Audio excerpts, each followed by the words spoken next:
fue buscado un poco, pero ahora no está tan en tema, ¿tá? Pero todo eso preocupa. La inmunización pasiva, bien, está siendo trabajado con plasma sanguíneo humano y equino también, ¿tá? Hay resultados promisores, pero aún sí está en fase de desarrollo.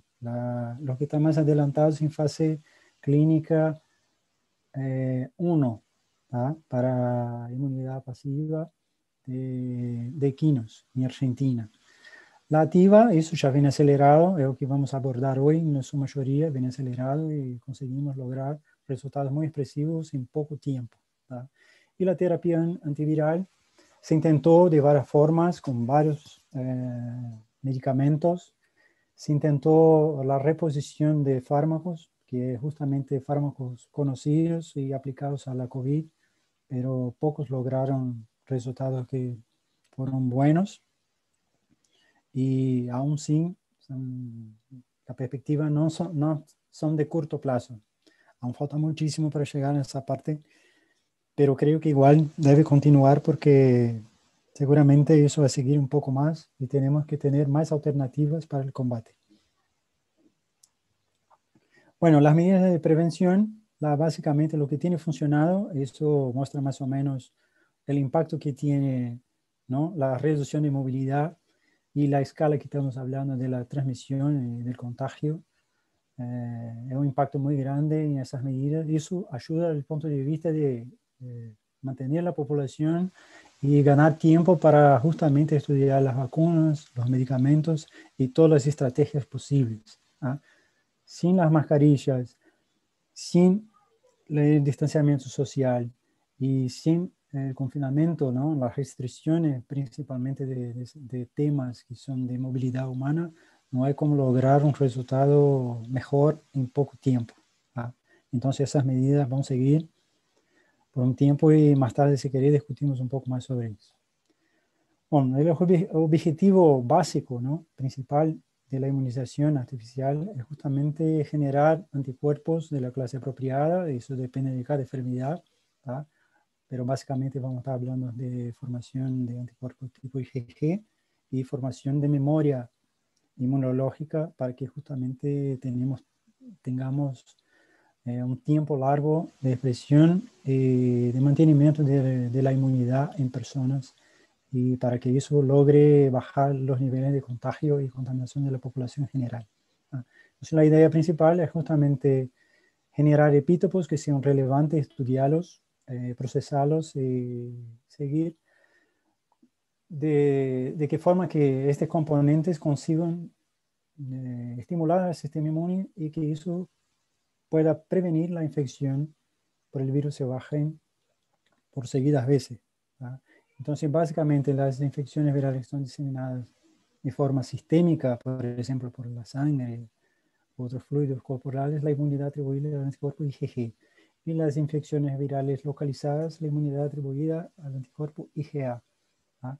En temas de virus respiratorios, es muy importante que las dos clases de anticuerpos estén funcionando muy bien, ¿tá?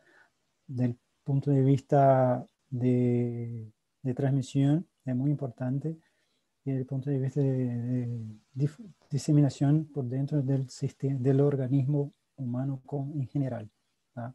Entonces, las dos clases son muy importantes y activar el sistema inmune, tanto de respuesta celular y humoral, sería lo más indicado. Pero claro, cada estrategia tiene algunas consideraciones y vamos a intentar abordar algunas de ellas. Bueno, antes de eso, ¿cómo se hace una vacuna, no? La gente mucho me pregunta cómo se hace tan rápido tantas cosas en tan poco tiempo. Primero, inversión. Segundo, ya tenemos la tecnología. Y tercero, básicamente una enfermedad que tenemos muchos casos, está distribuido mundialmente. Entonces, conducir los estudios de fases, ¿no? Clínicas no fue tan complicado para esa enfermedad como en general es para muchas otras que tenemos actualmente, ¿no? A comparar la HIV y varios otros virus, esta enfermedad tiene una difusión tan grande que permitió hacer los test clínicos de forma mucho más rápida, ¿tá? Además, claro, con la inversión en todo el sistema, ¿tá? Entonces, básicamente tenemos la descubierta sacando del antígeno del patógeno, ¿no? Trabajamos toda la parte preclínica dentro del laboratorio, cultura de células, sistemas de expresión, inoculación de animales, ¿no? Todos estos estudios vienen en la fase preclínica. Para eso ya conocemos una estructura muy grande de adjuvantes, preservantes, estabilizantes, surfactantes, temas residuales en producción de vacunas, principalmente las vacunas de virus atenuados o virus inactivados. Entonces hay que limpiar muy bien el sistema para que las vacunas generen lo menor índice de efectos secundarios posible, ¿no? Y los diluentes de vacuna. Entonces todo eso tiene que ver.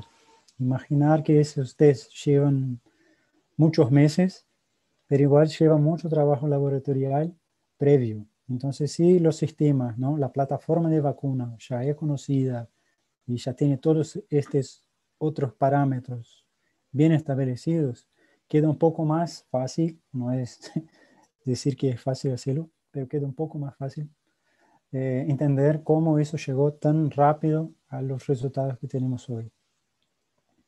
Los estudios de fases que todo el mundo conoce hoy, ¿no? Antes de la fase, tiene la fase preclínica, como ya hablamos, la fase de laboratorio.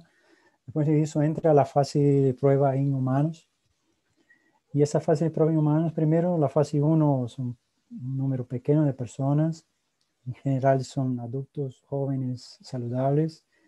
Y pasando bien por esa etapa, tanto de seguridad y de eficacia, ¿no? De generar una inmunidad que sea capaz de proteger contra la enfermedad.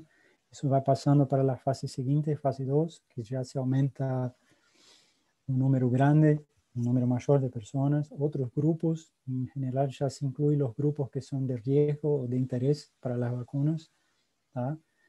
Y en muchos casos se incluyen diferentes grupos, rangos de edad diferentes, para justamente complementar toda la posibilidad que la vacuna tiene. ¿Tá? Y ya en fase 3, es una fase que aumenta muchísimo, entonces hablamos acá la cantidad de personas de centenas de personas, acá miles de personas y muchos miles de personas para la fase 3. Y considerado la fase 4, ya es la fase justamente de vacunación masiva, que es la fase que nos encontramos hoy con algunas de las vacunas que ya conocemos. ¿Tá? Hasta aquí todo bien, ¿todos me escuchan bien? Sí, perfecto, Eduardo, gracias. Sí, sí, yo escucho perfecto. Bueno, solo para tener en consideración, tenemos mucho trabajo aún, son más de 260 vacunas en fase experimental, en estudio. ¿Tá? Acá están reportadas solamente aquí hoy, ¿no? Ayer, la última hora, estaban registradas en experimentación en humanos. Entonces, tenemos 41 vacunas en fase 1, 28 en fase 2, 20 en fase 3, 6 ya están autorizadas a utilizar en los adultos mayores, ¿no? Solamente. Y 6 aprobadas actualmente para uso general en humanos, ¿tá? En grupos que varía de 16 años hasta la mayor edad posible, ¿tá? Algunas vacunas empiezan de 18. La gran mayoría no está indicada aún para personas embarazadas, ¿tá? Y menores de 16 o 18 años, dependiendo de la vacuna, ¿tá? Y 4 de ellas fueron abandonadas durante el proceso de producción, ¿no? Solo para tener en cuenta. Bueno, de las estrategias que se utiliza para la producción de vacuna, tenemos 3 básicamente, ¿tá? Una que básicamente utilizamos el patógeno completo, en varias formas. Otra que usa partes del patógeno que el sistema inmune reconoce, entonces básicamente proteínas, carbohidratos relacionados a partícula viral. Y la tercera opción más reciente, que se usa el material genético, que codifica para partes del patógeno, ¿no? Que reconoce el sistema inmunológico y también desarrolla la respuesta inmunológica. ¿no? Aquí hablando tanto de ADN como de ARN, a pesar del virus ser de ARN, eso se puede diseñar vacunas relacionadas. ¿tá?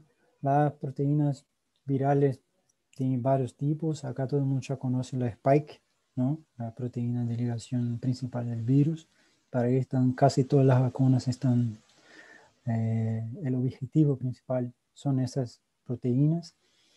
Y entonces esa es una estrategia que la gran mayoría de las vacunas utilizan. Solo para entender un poco, las primeras vacunas son del año 1796, ¿no? De la viruela.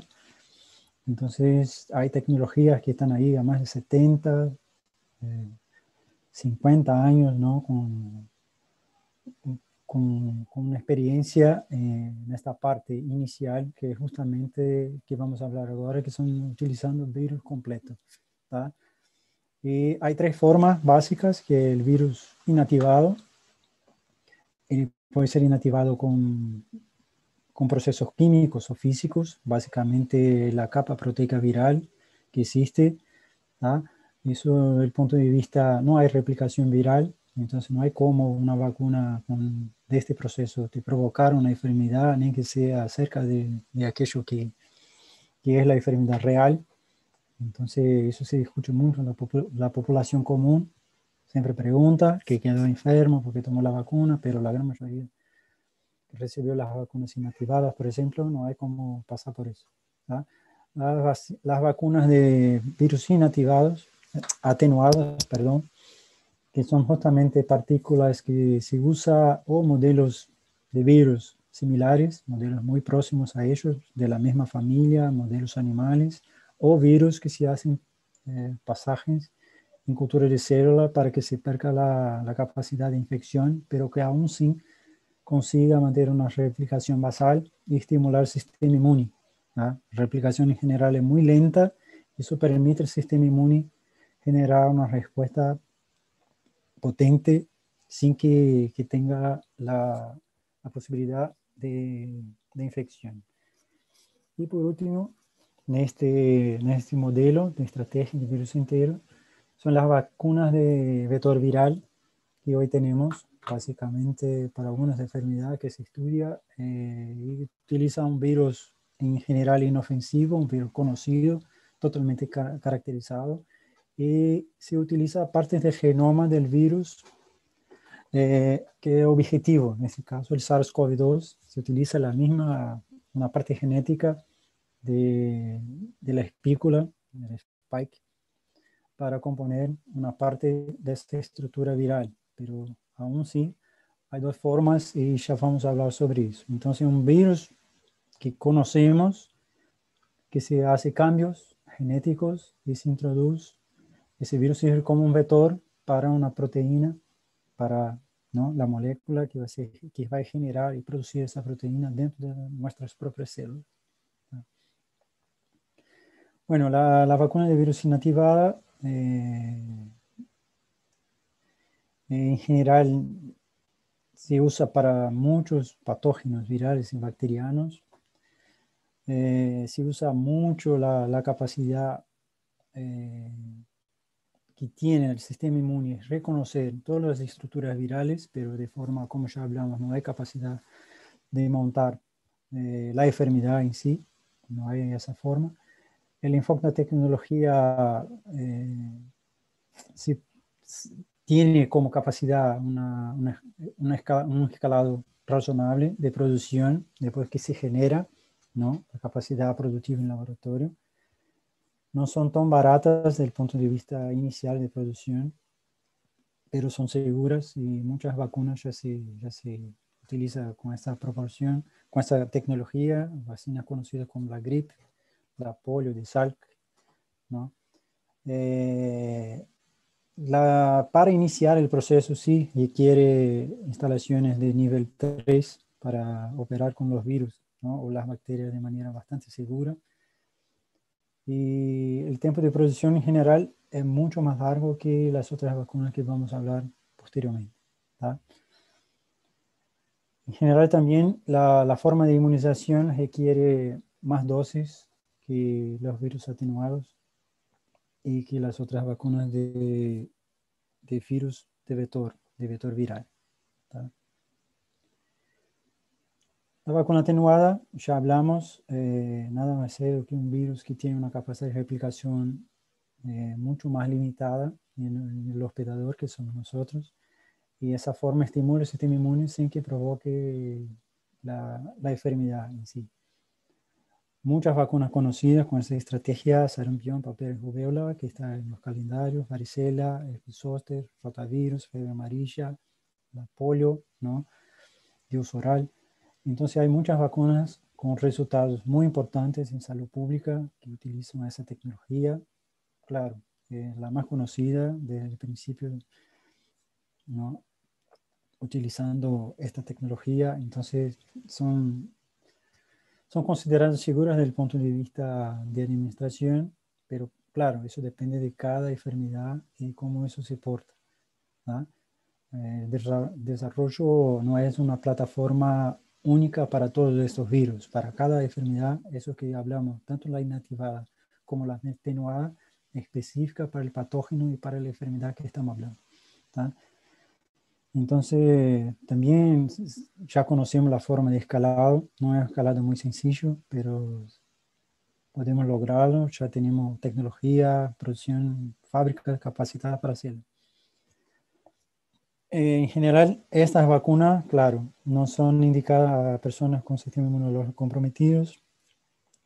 Hay el riesgo de reversión en algunos casos, ¿tá? Donde se imagina que se puede generar la enfermedad por el tema de la vacuna, ¿tá? Eso no pasa con las inactivadas o los otros modelos, pero con ese sí es posible, ¿tá? Las vacunas de vector viral, como hablamos, utilizamos un virus bastante conocido y que se controla bastante en laboratorio. Ya hablamos sobre la estructura, utilizamos partes del genoma del virus de interés, ¿no? Para estimular la respuesta inmune. Para hacerlo, esto, básicamente lo que la célula recibe la información genética y pasa a producir el ADN, ¿no? Que recibe transcripción a ARN y producción de las proteínas virales. Estas aquí van a estimular el sistema inmune de una forma bastante tranquila, ¿no? No hay, desde el punto de vista es bastante segura porque sirve solamente como vector. La gran mayoría de las vacunas que son trabajadas hoy son de vectores virales que no replicativos, ¿tá? Entonces no hay replicación, no hay riesgo de inserción de material genético, no hay transformación genética. Nuestro ADN no queda con el ADN del virus ahí para siempre, ¿tá? Entonces eso no es un riesgo asociado. Sé que muchas historias están por ahí y bueno, espero que se tornen leyendas y seguramente no hay un problema en ese tema, ¿tá? Vamos a hablar de algunas vacunas que utilizan esa estrategia. La vacuna contra el ébola que fue registrada en julio del año pasado, utiliza un vector viral replicativo, ¿tá? Y esa tecnología te permite desarrollar rápidamente variaciones, cambios en la vacuna, ¿tá? Porque justamente el sistema, la plataforma ya está lista y te permite adecuar todo eso, ¿tá? Estos virus en general son modificados para justamente no generar la replicación inicial. Entonces las dos estrategias pueden generar. Y Ebola es un virus, un vector viral replicativo, ¿tá? Aún sin con resultados muy importantes. Acá explicamos más o menos cómo funciona. Básicamente, en la parte del genoma, el virus que utilizamos, que se utiliza como plataforma general, es el adenovirus, muy conocido. Hay vacunas desarrolladas con la parte con herpes virus también, pero las que están certificadas hoy son con adenovirus como vector. Entonces puede tener replicación o básicamente no tener replicación durante el proceso de producción de las proteínas, ¿tá? Lo que está haciendo hasta ahora lo más difundido son los vectores no replicativos. Bueno, el enfoque con base en las proteínas, entonces tenemos vacunas de subunidades, básicamente partes importantes del virus. Aquí de vuelta a la proteína S, la spike del SARS-CoV-2, que tiene como la propuesta de estimular el sistema inmunológico a reconocer y responder contra ese virus. Entonces, de forma ninguna tiene el virus completo. De la misma forma, no hay como contener, no hay como generar la enfermedad. No se utiliza vector ni nada. Y siempre proteínas como ya hablamos anteriormente, con adjuvantes, estabilizantes y azúcares para generar tanto el control de pH y mantener la vacuna estable lo más posible. Estas vacunas, tanto esas vacunas cuanto el de ARN, tienen una necesidad de estabilización, de preservación mayor que las anteriores que hablamos. ¿Tá? Bueno, muchas de las vacunas del calendario infantil son vacunas de subunidades, ¿tá? Y algunas vacunas virales que pueden llamar la atención, hepatitis B y HPV, y algunas que están en estudio para CMV también, que es un virus, y con resultados muy interesantes. La hepatitis B y HPV ya es una realidad, eso se usa con frecuencia en muchos países, en los programas de inmunización de muchos países. Básicamente lo que tenemos, las dos estructuras principales son subunidades de proteínas, que para SARS-CoV-2 ya hablamos. Tenemos proteínas M y proteínas S de parte del virus. Y la otra estrategia es utilizar partículas virales, ¿no? Varios like particles, que son partículas vacías, sin genoma y solamente la estructura. ¿tá? Y eso también producido en el laboratorio. Y de forma a estimular de la misma forma como las básicamente proteína para estimular el sistema inmune. ¿Está bien? El enfoque genético utiliza básicamente las moléculas, ¿no?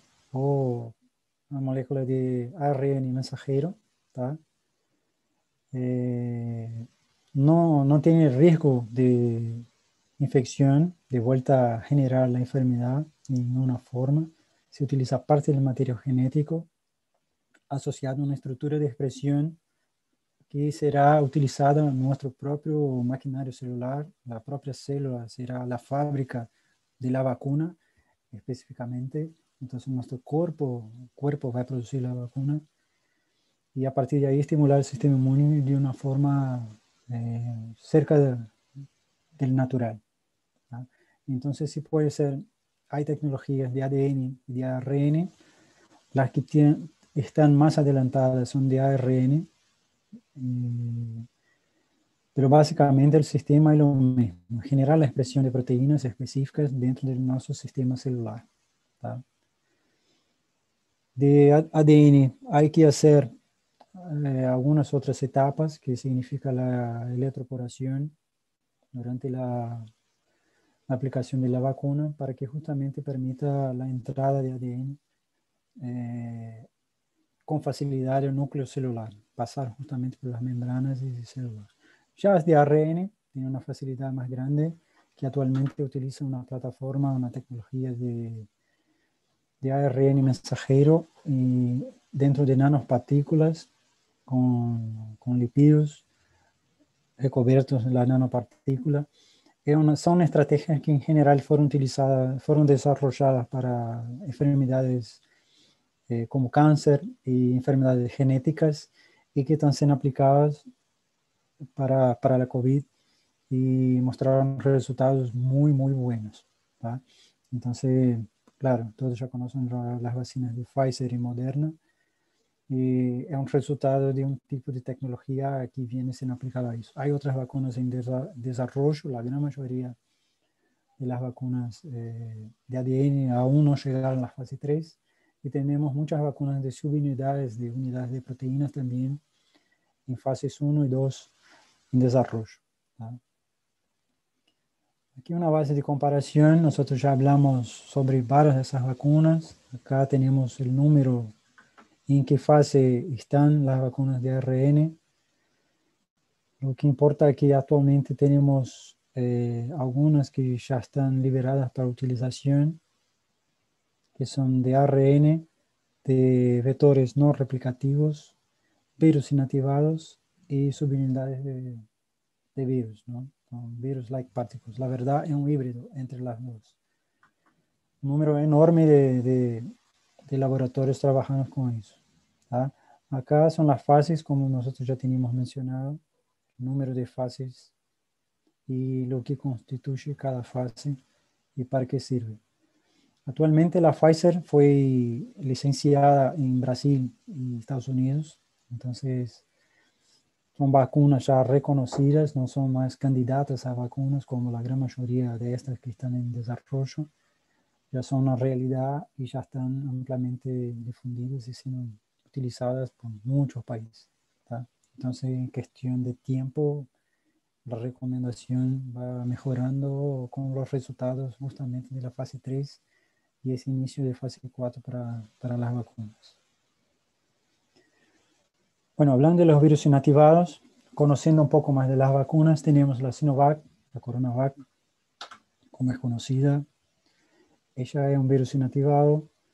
Esa es una de las vacunas que primero fueron autorizadas a su utilización, no solo en China, pero en otros países como Brasil también.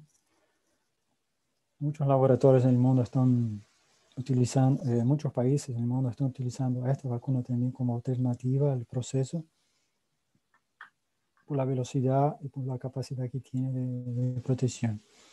Ya se habló mucho de la eficacia de esa vacuna, que mucha gente reconoce como una eficacia medio baja, pero quería llamar la atención que justamente para esta vacuna, que está siendo estudiada mucho en Brasil y en China, la eficacia de eso está relacionada a enfermedad general, pero ella tiene una protección de 100% en los casos graves y 100% de reducción en internación y mortalidad para COVID-19.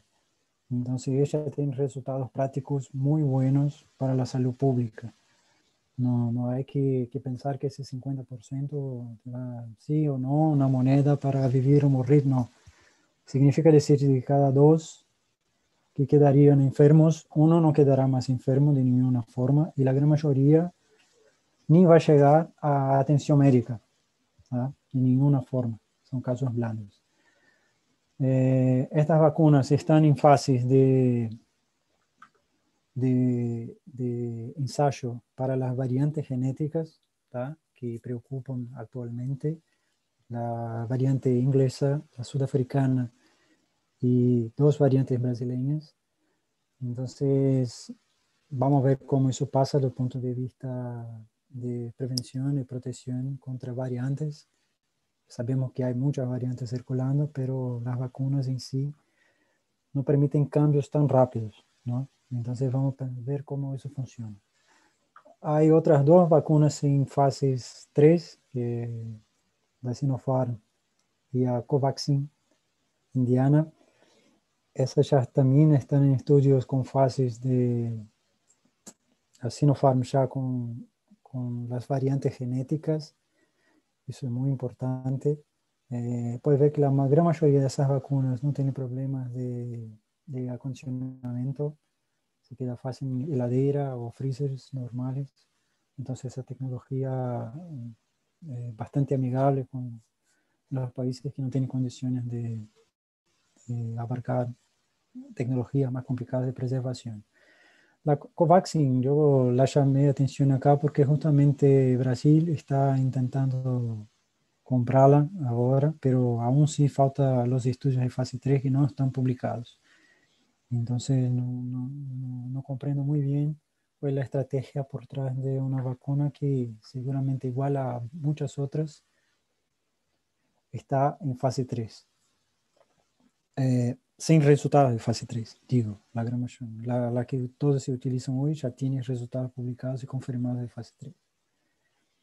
De vector viral, son muy conocidas de toda la población hoy. La Johnson Johnson, la Oxford, AstraZeneca y la Sputnik 5, todas son de vectores virales.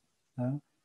Y lo interesante es que lo que tenemos de diferencia para Johnson Johnson es que está la fase final de 3 ahora. Estas vacunas desde el punto de vista son un poco más baratas que la gran mayoría. La Johnson Johnson tiene una ventaja que una única dosis, pero igual queda con la eficacia un poco abajo de las otras. Entonces seguramente una segunda dosis más adelante llegaría a una eficacia cerca de las vacunas originales, pero toda la validación de ellos fueron conducidas con una dosis. Además de eso, ¿qué tiene de diferente? Que la Johnson Johnson y la Sputnik 5 utilizan vectores virales de adenovirus humanos, ¿tá? En cuanto que la Oxford AstraZeneca utiliza un adenovirus simio, ¿tá? De chimpancé. Bueno, eso básicamente mejora, desde el punto de vista de Oxford, de la posibilidad de una inmunidad previa del hospedero contra otros adenovirus, que son virus muy comunes a nosotros, ¿tá? Pero aún sin, tanto Johnson Johnson contra Sputnik 5 no presentaron resultados en relación a eso, ¿no? Resultados negativos en relación a eso. Entonces son vacunas que son bastante seguras y tienen resultados muy buenos en relación a muchas, a muchos temas de la vacunación para COVID. El tema que quedó a poco tiempo en el noticiario fue que el informativo fue que la vacuna de Oxford no respondía muy bien para la variante de África del Sur. Entonces que África del Sur no estaba más queriendo administrar esta vacuna en el programa de ellos. Quedaría solamente con las vacunas de Pfizer por el momento que estaban liberadas. Entonces, la Johnson Johnson ya tiene un resultado más interesante en relación a eso, pero aún sin, la gran mayoría está coordinando esos estudios de varias formas, ¿tá? Las variantes de Brasil están en estudio con la Oxford AstraZeneca en Brasil y Inglaterra también. Están conduciendo con esas variantes, pero aún no tenemos resultados en relación a ellas. Las variantes tienen básicamente mutaciones que son muy parecidas, pero la P1 brasileña tiene más mutaciones en relación a las otras que preocupan, desde el punto de vista de evolución y desde el punto de vista de vacunación. Aún así vamos a ver cómo eso funciona en una escala de verdad, porque eso por experiencia propia ya discutimos en otras vacunas, por ejemplo para el rotavirus, que es un virus que cambia muchísimo, tiene una velocidad de cambios muy grande, y nosotros pensábamos que la vacuna no lograría contener los brotes de diferentes virus, de diferentes genotipos, y la verdad eso no pasó. La contuvo igual y los resultados fueron mucho mejores de lo que él esperaba. La verdad, demasiado buenos. Y claro, y lo que nosotros conocíamos pensábamos que no iba a funcionar igual, pero funcionó. Entonces igual tenemos que esperar para saber cómo eso va a funcionar desde el punto de vista de la vacunación y de evolución de ese virus en países como Brasil, Estados Unidos, que intentaron un cambio diferente para la inmunidad de rebaño y ahora están sin control, ¿tá? Y la última vacuna que está ya autorizada también en fase 3 es la Novavax, que es una vacuna en medio termo entre una virus-like particle, pero la verdad utiliza nanopartículas y subunidades de proteínas del SARS-CoV-2. Entonces sería un medio termo entre las dos tecnologías de subunidades y virus-like particles, las VLPs. Tiene una eficacia grande en general y también demostrado una eficacia buena contra las variantes genéticas que ya están difundidas por ahí. Pero aún sí no están siendo aplicadas en escala de países, ¿tá? Están terminando los estudios de fase 3. Y las vacunas de ARN, las vacunas de Pfizer-BioNTech y Moderna, son las dos vacunas de estructuras de ARN. utilizan el mismo sistema más o menos, claro que tiene tecnologías diferentes. Lo que tiene demostrado de forma bastante interesante es que tiene una eficacia contra la primera variante inglesa altísima también, a ejemplo de lo que pasó con el virus original. Entonces eso mantiene las esperanzas de que va a seguir bien y vamos a seguir en un camino muy bueno para todas esas vacunas. Aún sin falta las otras variantes, entender cómo eso funciona. Lo que tenía de problemas relacionado a vacunas de Pfizer, BioNTech, era justamente la forma de mantenimiento, de conservación de esas vacunas. Y claro, y para los planes de vacunación era un factor que complicaba muchísimo, que era la temperatura bajo en -70. Pero los estudios que fueron conducidos ahora en Estados Unidos han demostrado que ella tiene seguridad de mantenimiento a temperaturas más altas, ¿no? A -20, como las vacunas, como la vacuna de Moderna y las otras vacunas. Entonces la cadena de frío puede mejorar en ese proceso. Sé que muchos países compraron ultra freezers, ¿no? Los freezers -70, pero es una buena noticia porque se permite vacunar, mantener las vacunas por más tiempo y vacunar un número mayor de personas sin problema. Creo que en Estados Unidos, en principio de la vacunación, ellos perdieron miles de dosis por el tema de la conservación, por los tiempos, ¿no? No hubo una capacidad de vacunación tan grande cuanto la que fue de recibir las primeras vacunas, y eso llevó a una pérdida de tiempo y pérdida de dosis de vacunas que fue muy importante para ellos. Pero seguramente esas cosas se van mejorando y esperemos que no pase más y que no pase con ningún país, claro. Bueno, en relación a la eficacia, a la comparación entre ellas, claro, es muy importante, pero aún sin entender cómo eso funciona y saber que desde el punto de vista de salud pública, todas esas vacunas tienen un papel muy importante. Entonces, una única estrategia no debe ser la única utilizada en un programa de inmunización, aún más mundial. Creo que eso tiene que tener una difusión bastante grande, entender que esos procesos son de tiempo y los procesos tienen llevado a estudios, ¿no? de eficacia muy importantes, muy altos, y aún sin con componentes que, a pesar de no parecer muy buenos, tienen componentes de salud pública que de verdad son importantes y están dentro de lo que esperamos, ¿ah? Cuando se habla de salud pública.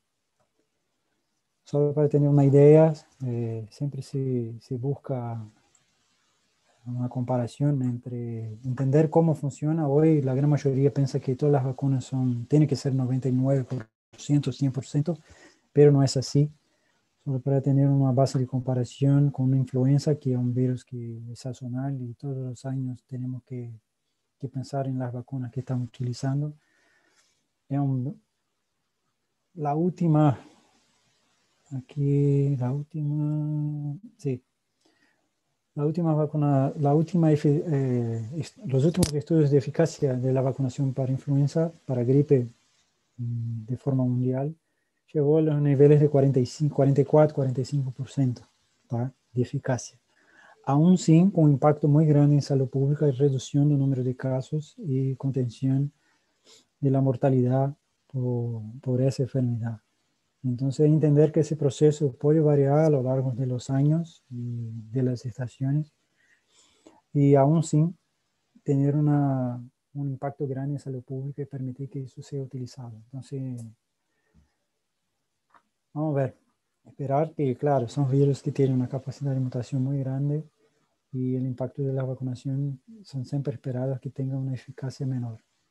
Para otros virus, así como para coronavirus, para COVID-19, para esa enfermedad esperemos un resultado mejor desde el punto de vista de estabilidad de la vacunación y de la enfermedad.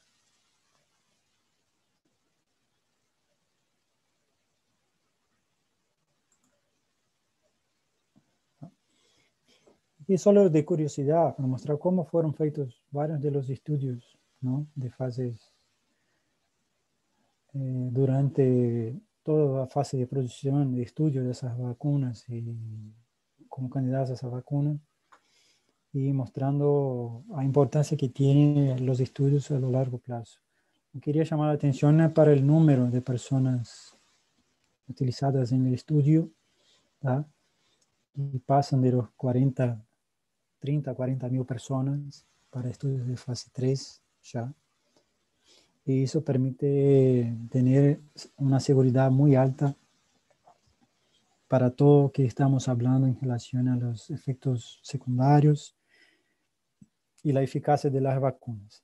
Entonces, pensar que las vacunas se entrar en fase 3 para aprobación y utilización ya en algunos países, antes se necesitaba solamente 1.000, 2.000 personas, ¿no?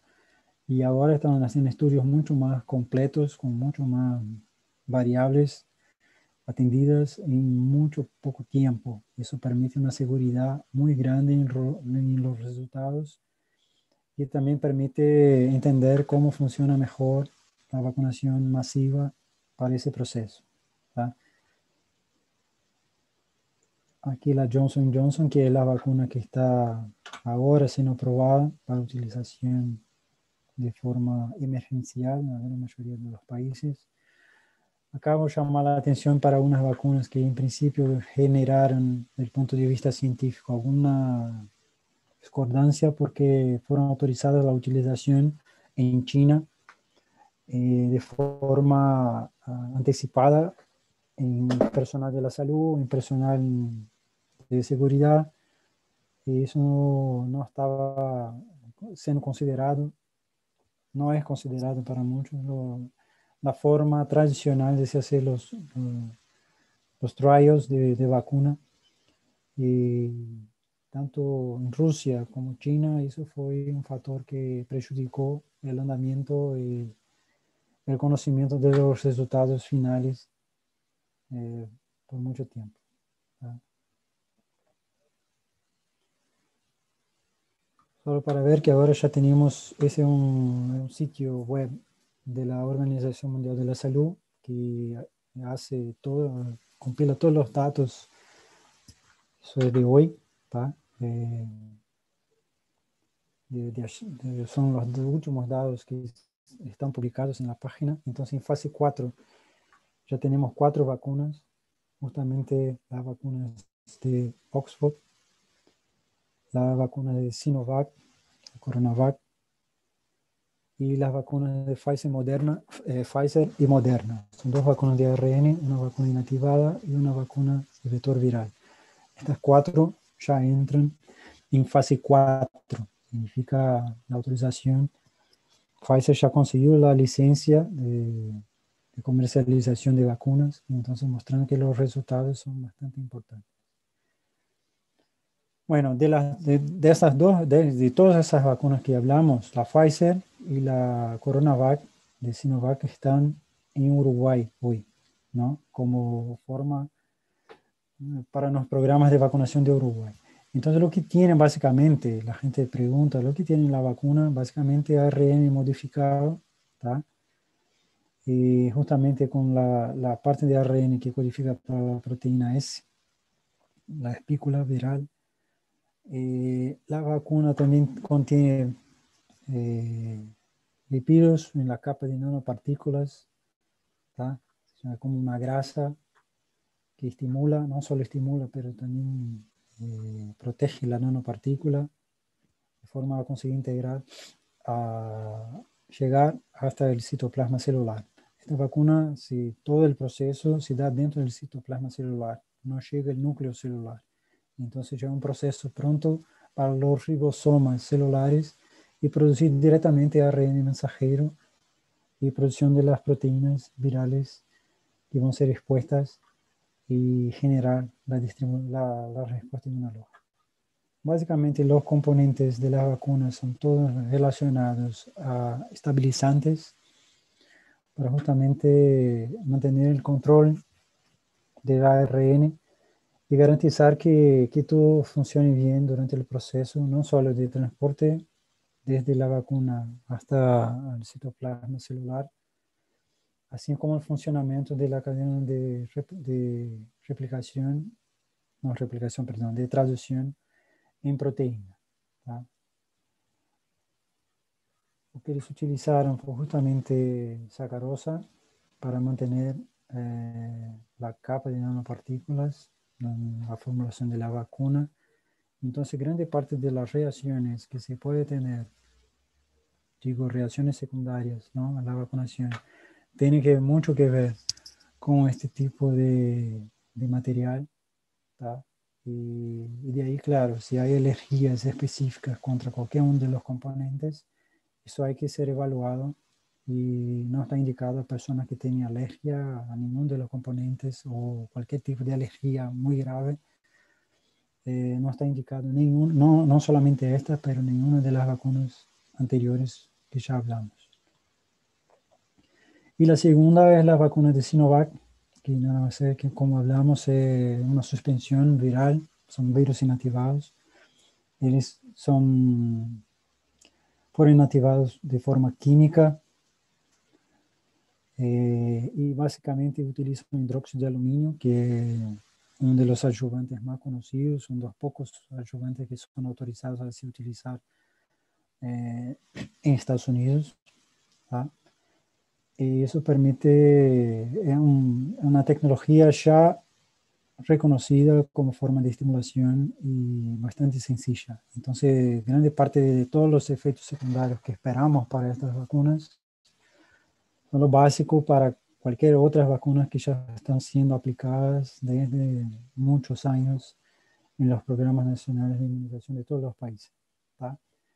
Entonces, este tiene una facilidad de conservación mucho más grande, no necesita una cadena de frío muy grande, entonces temperatura de heladera es suficiente para mantenimiento de esas vacunas por meses.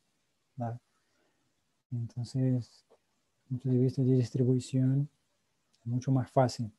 Lembrando que vamos a hablar del costo de cada una de esas vacunas. Acá estamos hablando del costo relacionado a la producción de esas vacunas, pero no de distribución. Entonces, a veces la persona mira, ¿por qué estamos utilizando determinada vacuna? Pero hay toda la logística de distribución y de aplicación de estas vacunas. ¿tá? Entonces, tener una idea que acá la Pfizer Biotech está en torno a $20. La Sinovac tiene un precio aquí, que en media está cerca de $30, pero ya fueron encontrados datos relacionados a eso que define un precio más bajo. Entonces va a depender mucho de cuáles laboratorios están produciendo, la cantidad que están produciendo y seguramente el costo de producción debe llegar un poco más bajo para los próximos meses, ¿no? Cuando otras fábricas pasen a producirlo de forma sistemática. La Sinovac y la AstraZeneca va a ser producida en Brasil también, entonces acá cerca. Ya está siendo producido en India, también varios laboratorios del mundo están participando de eso. ¿tá? Así como la Sputnik 5 tiene contrato de producción con Argentina, si no me engaño. ¿tá? Bueno, hablando un poco de la vacunación, ¿no? Actualmente ya tenemos como 6 millones, más de 420 millones de dosis aplicadas desde el final de diciembre, ¿no? Inicio de enero, cuando empezó la vacunación de forma mundial. Entonces, ya hay un promedio de más o menos 6.1 millones de dosis día. ¿tá? Pero lo que llama la atención es que según los cálculos, si nosotros seguimos ese ritmo, para llegar a lo que se considera ideal de inmunidad para la población, llevaría en torno de 5 años. ¿tá? Entonces, eso preocupa desde el punto de vista social, económico y de enfrentamiento de la pandemia. Entonces vamos a ver si logramos con los próximos meses, aumentando la producción, aumentando la capacidad de vacunación, ¿no? Para que logremos llegar lo antes posible a esos datos, a esos números, ¿no? Aquí solo para entender cómo funciona, Uruguay aún no está en este sitio web, que es un tracking pasado para la información general de vacunación. Uruguay solo tiene 2 días de vacunación hasta ahora. Acá aún no están los datos originales, oficiales, ¿no? del MSP. En Brasil tenemos un promedio de vacunación de 260.000 dosis por día, pero podemos ver una variación de varios días donde no se hay vacunación, entonces sigue con problemas de falta de vacunas en el proceso de vacunación, ¿tá?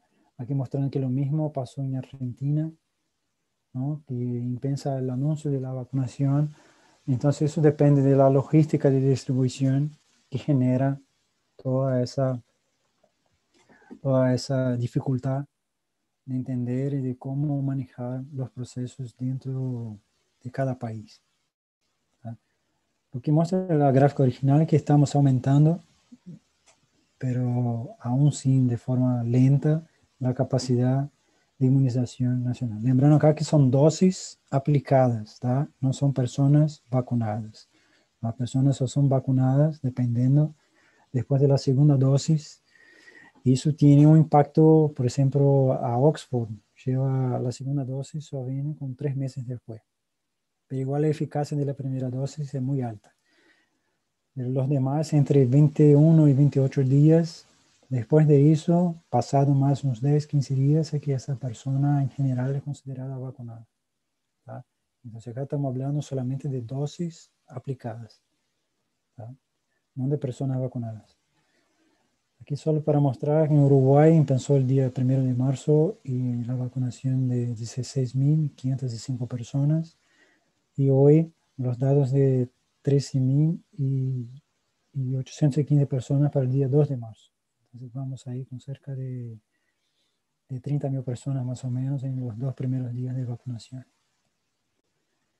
Aún sin, ya ve que la proporción de vacunados en función de la población ya no es, ya sale arriba de muchos otros países. Entonces eso es entender que como un país más chico tiene esta ventaja en relación a su población. Y eso de forma global no tiene un significado general. Es una forma de comparación, pero aún siempre entender cómo van los tiempos y las formas de conducción de los programas, ¿tá? Los más adelantados son Israel y Estados Unidos, ¿tá? Que Israel ya tiene más de 30% de su población vacunada. Aquí justamente para entender cómo son los procesos de vacunación que tiene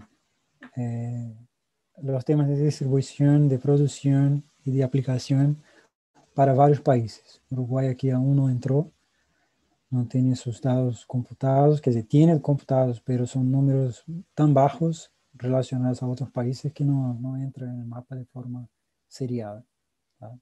Solamente con 2 niños. Bueno, aún sin, la gran pregunta que queda es qué esperar de los efectos adversos, de los efectos secundarios de la vacunación, ¿no? Muchos trabajos intentaron direccionar la propuesta para un fenómeno que se ha conocido como ADE, que es Antibody Dependent Enhancement. Y ese fenómeno es conocido en algunas enfermedades, se estudia mucho para dengue, y es justamente cuando una inmunización o la propia enfermedad natural, ¿no? La inmunidad natural, o por una vacunación o por cualquier tipo de estímulo, genere una inmunidad no tan buena, anticuerpos sin la capacidad de neutralización del virus. Eso permitiría para muchas enfermedades que al revés de proteger, tornaría la enfermedad peor o aceleraría procesos relacionados a la enfermedad, ¿tá? Esos estudios a mucho tiempo son conducidos para dengue, ¿no? Y se estudia mucho para influenza también, para la gripe, para SARS-CoV-1 y para MERS, pero aún sí no se ve en gran escala relacionado a otras enfermedades como para dengue, que utiliza el macrófago y células del sistema inmune como su propuesta de enfermedad sistémica, ¿no? Los otros virus, la gran mayoría de estos que hablamos son virus respiratorios que tienen comprometimientos AT inmunológicos en general, pero tienen una gama de células muy grande que infectan al principio. Entonces, en general, ya hay metodologías de control, ¿no?, que permitirían mejorar ese proceso, eliminar o reducir muchísimo el riesgo de AD dentro del proceso, pero aún sí es un proceso biológico que hay que entender. Eso podría ser generado naturalmente, justamente por ya tenemos varios otros coronavirus humanos y animales circulando, podrían generar una inmunidad no eficiente contra SARS-CoV-2 y generar un potencial perjuicio, ¿no?, desde el punto de vista de la enfermedad. Pero aún sí no es eso que estamos mirando actualmente. No tenemos encontrado casos graves relacionados aún a ese proceso. Pero siempre preocupa a todos que trabajan con vacuna o con el proceso de inmunidad para las diferentes enfermedades. Tanto que en Brasil, para la dengue, se tenía una preocupación muy grande con la vacunación masiva para fiebre amarilla y lo que pasaría en relación a dengue en Brasil. Y el fato fue que justamente no pasó nada del punto de vista relacionado a esos anticuerpos y se logró vacunar sin problemas para fiebre amarilla y no tener una complicación mayor para dengue. Entonces creo que hay algunos factores ahí que tienen que ser determinados para cada enfermedad y saber si eso es un riesgo más que una realidad para tantos casos. Como hablamos anteriormente, ya estamos con son 6.1 millones de personas siendo vacunadas por día. Y claro, en algún momento eso va a generar. Pero lembrando que la enfermedad de forma natural también tiene la capacidad de generar ese tipo de proceso. ¿Tá? Aún sí, dentro de los efectos adversos que ya fueron mencionados y está listado dentro de programas, ¿no?, de acompañamiento de los efectos secundarios, la gran mayoría de los efectos son lo mismo habitual a cualquier vacuna, que el dolor local, ¿no? Local, fiebre, dolor de cabeza, algunas pueden tener diarrea. Es lo básico para la gran mayoría de las vacunas. Algunos casos graves, tanto da Pfizer, fue estudiada en diciembre del año pasado, pero con personas alérgicas. Y claro, 2 personas alérgicas evoluyeron para un cuadro grave, aún sin fueron controladas, pero eran personas que justamente tenían un nivel de alergia muy alto. Inclusive andaban con medicamentos para prevención a alergia de cualquier tipo. Entonces, para personas que tengan algún grado de alergia, no está indicada la vacunación. Y para aquellos que se vacunen y desarrollen alergia a la primera dosis, no está indicada la segunda. Entonces, son casos así que tienen pasado, pero dentro de la población de personas que hoy está vacunada, es un número muy bajo. ¿Tá? Para Oxford, en Inglaterra hubo un caso un caso grave relacionado no relacionado a vacunación, pero que se estudió al respecto de la vacunación, pero se encontró como un caso único dentro de todas las personas, hablamos ahí de más de 40.000 personas vacunadas. En Brasil, con la Coronavac, un efecto secundario fue estudiado, la muerte de un paciente, de uno de los voluntarios, perdón, pero después de los estudios ficou confirmado que no tenía ninguna relación con la vacuna y fue un evento relacionado a un suicidio. Entonces, aún sin los estudios de vacuna hacen ese acompañamiento de largo plazo, independiente de estar en fase 2, fase 3, fase 4, licenciado, esos estudios siguen como forma de entendimiento de largo plazo para todas las vacunas. ¿Tá? Aquí solo para lembrar que ainda estamos dentro del programa COVAX de la Organización Mundial de la Salud para el recibimiento de las vacunas.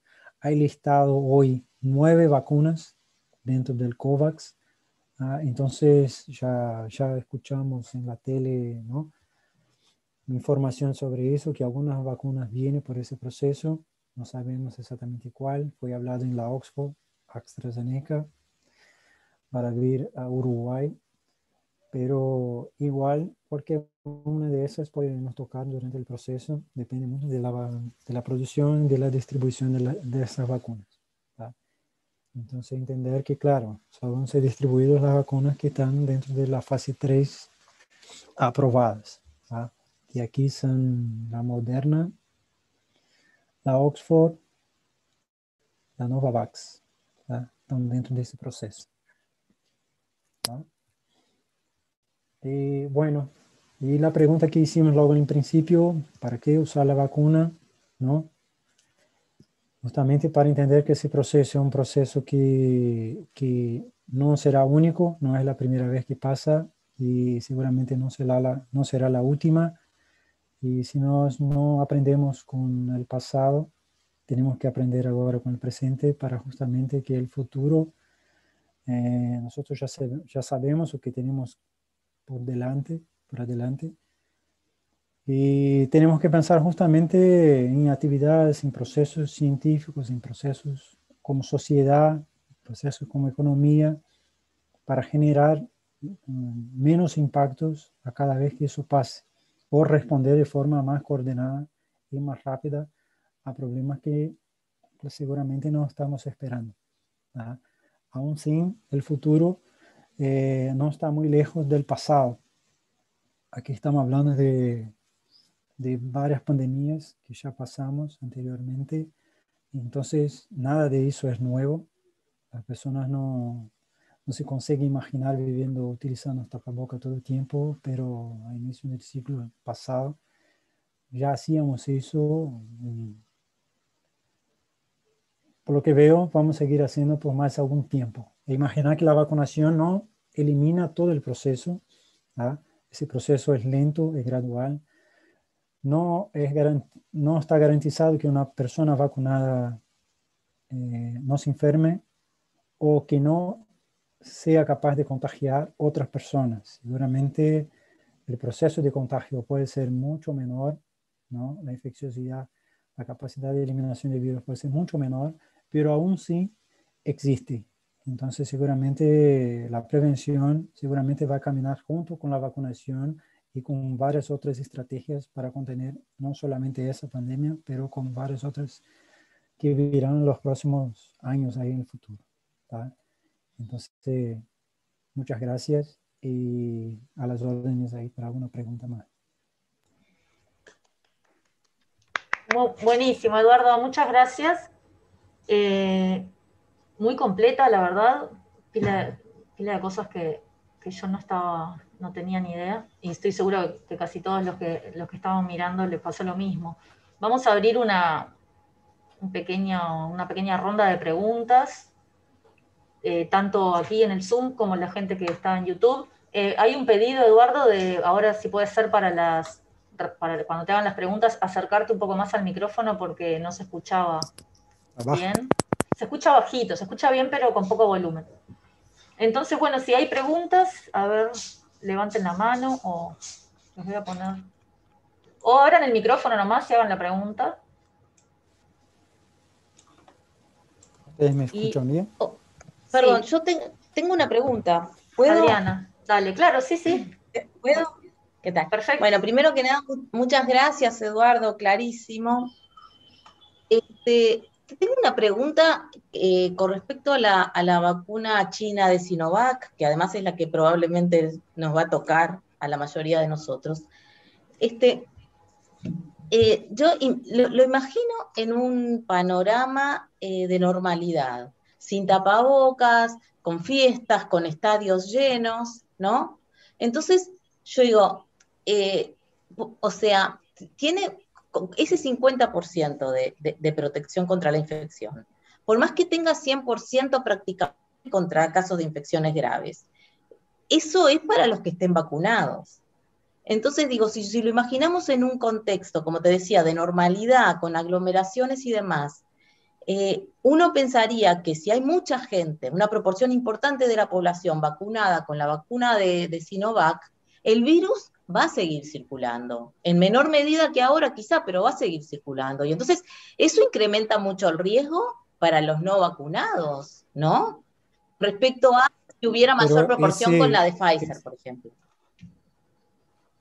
no, pero eso tiene que ver con la eficacia de la enfermedad, no con la transmisión. La transmisibilidad puede ser una característica de todas las vacunas. Eso es un fenómeno. La eficacia es la individual. No está siendo evaluada la eficacia poblacional. Okay. Entonces, la capacidad de contagio va a ser una característica de todas las vacunas. Todas las personas que se contagien, ellas no van a quedar enfermas, no van a tener siglos. La capacidad de contagio mucho más baja. Creo que un poco más alta para la Sinovac, como tú habló.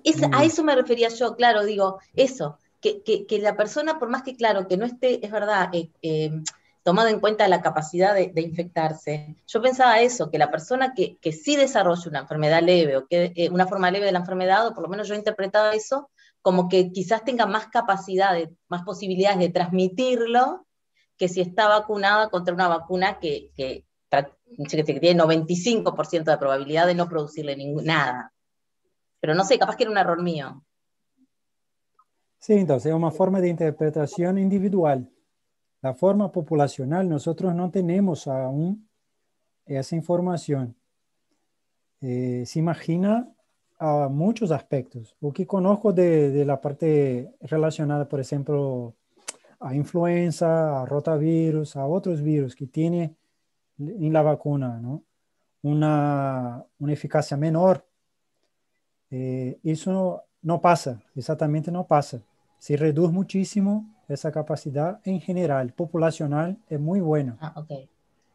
Eduardo, tenemos otra persona que levantó la mano, Daniel Prieto, a ver si la pregunta complementa algo de esto. No, es otra pregunta, pero es parecida. En realidad, a lo que yo quiero apuntar es que si nuestra campaña de vacunación no es obligatoria, entonces probablemente, existe la posibilidad por lo menos, de que no se llegue a una inmunidad de rebaño, porque eso funciona con números altos. Totalmente. Entonces, todas esas eficacias o eficencias que ha mostrado ahí son para grupos cerrados en donde están todos vacunados. Perfecto. Su observación es real. Por eso que como controlamos para los niños. ¿Cómo controlamos para los niños? Son vacunas obligatorias. Calendario vacunal anual. Solo entran en la escuela los niños que reciben determinadas vacunas. Entonces, eso es un problema para la salud pública en general, si no tener masivamente la población vacunada es un problema, es una secuencia grande de personas y va a seguir con el virus, manteniendo el virus se baje en la naturaleza. No entender Exacto, y eso se es un suma a lo que proceso dice que Adriana. preocupa. Sí, sin duda, sin duda. Eso me preocupa mucho más do que las eficacias de las vacunas. Claro. Porque, como Pero tú entonces, habló, ¿cuál es la exactamente. lógica? ¿Cuál es la lógica de no hacerlo obligatorio? ¿Se sabe?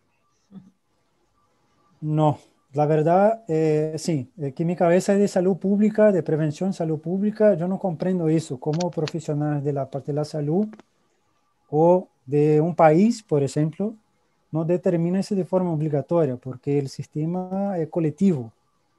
Claro. Y debería ser como hacemos para los niños. O puede entrar, no existe un niño que no reciba hepatitis B, por ejemplo, o la BCG. Exacto, No existe, no existe ningún que no exacto. reciba. Mi hijo recibió como 12 vacunas hasta los 4 años. Y son Sí, todas obligatorias. Y nadie sí, sí. rezongó, nadie rezonga en ningún momento. Ni Pero pregunta de ahora, dónde viene. exacto, no pregunta de dónde viene, si es China, si te transforma en crocodilo, Claro. Y, Sí, sí. y ahora tenemos eso como forma de intentar entender el proceso, además de todo lo que ya conocemos. Seguramente va a ser un proceso muy complicado de llevar a cabo, porque eso está pasando en muchos países. La nueva obligación está llevando a ese tiempo que está haciendo de por ahora por lo menos 5 años para lograr. Y eso garantizando que todos se vacunen. Claro. Sí, relacionado a eso, creo que está Claudia Echeverre preguntaba, pero bueno, creo que esta pregunta es diferente en el contexto de si es obligatoria o no, que ella pregunta cuánto se demoraría en Uruguay en llegar a la inmunidad. Y eso justamente debe depender también. Bueno, sí, va a Lo que tú depender decís. muchísimo. Claro. Va a depender muchísimo, porque si la gente no for convencida a se vacunar, no vamos a llegar. Y vi que un 40% ya declaró que no quiere la vacuna. Un grupo va a esperar A ver si no se muere nadie. para ver si... Sí, ya tenemos 420 millones de vacunados, ¿no? Claro, Me parece un número, yo nunca vi un número tan grande de fase 3 en mi claro, vida. La mayor que tenía acompañado era de rotavirus cuando se hicieron de 70.000 personas. Y eso era claro, considerado un asombro. Entonces ahora pasaron, esos números ya sobrepasaron muchísimo, claro. justamente por este miedo, ¿no? De la seguridad en poco tiempo. Para quien trabaja con vacunas ve esos números como muy positivos y genera una confianza muy grande. Pero la población no lo ve así y piensa que hay algo medio raro. Y bueno, tendremos que empezar a mostrar este tipo de Sí, información, ¿no? Porque sin que se duda. vea que en realidad estadísticamente Sí, lo que se dice por estadísticamente ahí está equivocado. está equivocado. Mm, Pero sí, no sé en cuánto tiempo, pero seguramente si seguimos así no vamos a lograr llegar tan temprano. claro. El gobierno estaba pensando las proyecciones, ¿no? Intentar abrir a partir de septiembre todo, pero no sé si va a ser posible. Claro. No veo como posible si seguimos así.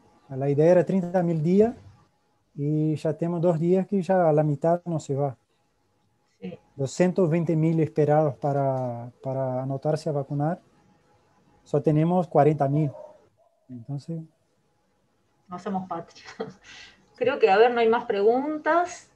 Entonces, te vuelvo a agradecer mucho, Eduardo. Muchas gracias. Muchas gracias a Claudia Echeverre, que fue la que comenzó esta idea de tener este primer seminario, de abrir el ciclo de seminario 2021 con esta presentación, que la verdad qué que honor. fue muy, muy educativa para todos. Muchísimas gracias y gracias a todos por haber asistido. Nos vemos el miércoles que viene. Un abrazo. Gracias.